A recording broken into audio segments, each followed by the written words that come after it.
रुचि बचपन से ही बहुत मनमौजी स्वभाव की लड़की थी।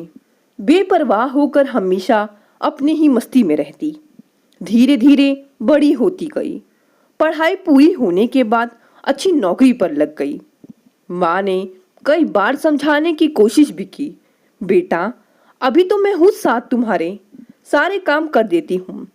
जब ससुराल जाओगी तब क्या होगा? तुम्हारी सास तुम्हारे नखरे नहीं सहने वाली बेटा, जिम्मेदारी उठाना सीख लो। लेकिन रुचि का इन सब बातों का कुछ असर ही नहीं पड़ता। शादी हुई तो अपनी माँ की ढेरों नसीहतों के साथ ससुराल में कदम रखा। वैसे ससुराल में गिन के पति रोहित और सास बिंदु जी थी। वैसे रुचि ने कोशिश तो बहुत की अपनी सास को खुश रखने की, लेकिन वे बहुत ही व्यवस्थित ढंग से जीने वाली औरत थी। रुचि का अव्यवस्थित ढंग से काम करना बिंदु जी को पसंद नहीं था, और ऊपर से नौकरी भी। धीरे धीरे बहू की आदतों से बिंदु जी ने घर की पूरी जिम्मेदारी खुद ही संभाल ली। किंतु रुचि अब तो और भी बेफिक्र हो गई। अब तो बिंदु जी रुचि की आदतों से परेशान होने लगी। क्योंकि रुचि को भी ज्यादा रोक टोक सहने की आदत नहीं थी, तो अक्सर उसकी और सासू माँ की छोटी छोटी बातों को लेकर कहा सुनी हो जाती। कभी कभी तो छोटी सी बात को लेकर शुरू हुई कलह बहुत भयंकर रूप ले लेती। एक दिन बिंदु जी बीमार पड़ गई। वो अपने कमरे से आज निकली ही नहीं। जब ऑफिस जाते वक्त रुचि ने देखा कि आज कुछ नाश्ता बना ही नहीं है, तो उसने बिंदु जी के कमरे में जाकर देखा, जो कि लेटी हुई थी। क्या सासू माँ, आज कुछ बनाया क्यों नहीं? बिंदु जी ने जवाब दिया, बहू तुम्हें शर्म नहीं आती?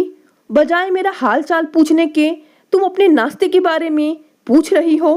क्या तुम अपनी माँ के साथ ऐसा ही करती हो मायके में? जब तुम्हें कमा कर ही खाना था तो तुम्हारे माँ बाप ने शादी ही क्यों करवाई? नौकरी करने का यह हरगिज मतलब नहीं कि तुम थोड़ी सी जिम्मेदारी नहीं उठाओ।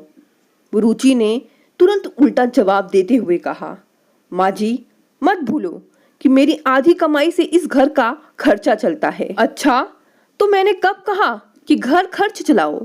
मेरा रोहित इतना अच्छा कमा ही लेता है कि घर खर्च अच्छे से चल जाए, और तुम इस घर के लिए नहीं अपने लिए कमा रही हो।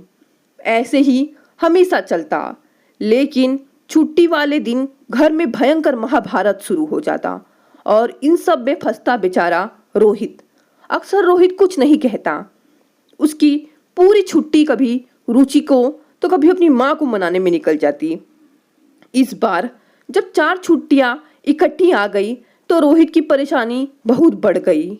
निजात पाने के लिए उसने कहीं बाहर घूमने जाने की सोची। रुचि की बड़ी बहन, जो कि झांसी में रहती है, कई बार उन्हें अपने यहाँ आने के लिए कह चुकी थी। सो रोहित ने उसी के यहाँ जाने का प्रोग्राम बनाया। उसकी सास नहीं थी, इसलिए रुचि को हमेशा लगता था कि वह कितनी किस्मत वाली है। तय दिन रुचि रोहित के साथ झांसी बहन के यहाँ पहुंची। वहां जाकर उसने देखा हरदम खुश रहने वाली उसकी बहन बहुत परेशान है। चेहरा भी मुरझाया हुआ है। घर भी अव्यवस्थित था। उसका बेटा अथर्व भी कुछ बीमार चल रहा था। उससे बात की तो पता चला दफ्तर जाते समय वह अथर्व को डे केयर छोड़ कर जाती है, जहां पर पूरी देखरेख के अभाव में वह जल्दी बीमार हो जाता है।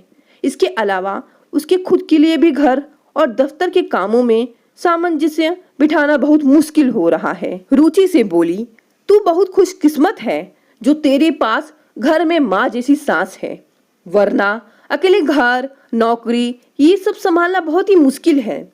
अब तो रुचि को समझ नहीं आ रहा था क्या कहे। मन ही मन सोचने लगी, मैं तो सुबह अपने समय पर तैयार होकर निकल जाती हूँ, पीछे से घर कैसे व्यवस्थित होता है मुझे कुछ नहीं पता। ये सब कुछ तो सासू माँ ही देखती है। कई बार शाम को घर आकर भी दफ्तर का काम लेकर बैठ जाऊं तो रात का खाना भी माँ जी खुद ही बना लेती हैं। आज रुचि को सच में अपनी सासू माँ की अहमियत समझ में आ रही थी। इतना सब काम करने के बाद अगर उससे कोई गलती करने पर 2 बात कही भी देती तो इसमें बुरा ही क्या है। हमेशा सास को उल्टा जवाब ही देती आई हूँ। यहाँ तक जब वो बीमार भी पड़ती हैं, मैं उनका हाल चाल नहीं पूछती। सच में मैं एक जालिम बहू हूँ, लेकिन अब नहीं, मैं खुद को सुधारूंगी। 4 दिन बहन के घर बिताने के बाद रुचि की अकल अब ठिकाने आ चुकी थी। अब मन हो रहा था दौड़कर घर पहुंच जाऊं और अपनी सासू माँ के गले लगकर अपने किए की माफी मांग ले। दोस्तों, यह बात तो सच है। जिस प्रकार माँ के बिना मायका नहीं, सास के बिना ससुराल भी नहीं है। दोस्तों, आपको ये कहानी कैसी लगी? कहानी पसंद आई तो इसे लाइक और शेयर करें और मेरे चैनल को भी सब्सक्राइब कर लें। धन्यवाद दोस्तों।